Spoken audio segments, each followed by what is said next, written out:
Mana ajoyib tunnellar. Bu tunnel nimaga qilingan bilasizlarmi? Mashinalar shovqinini shu yerda qoldirish uchun.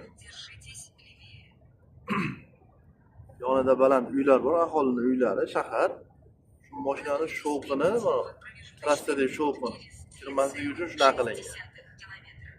Gap yo'q. Ana odamning qadri.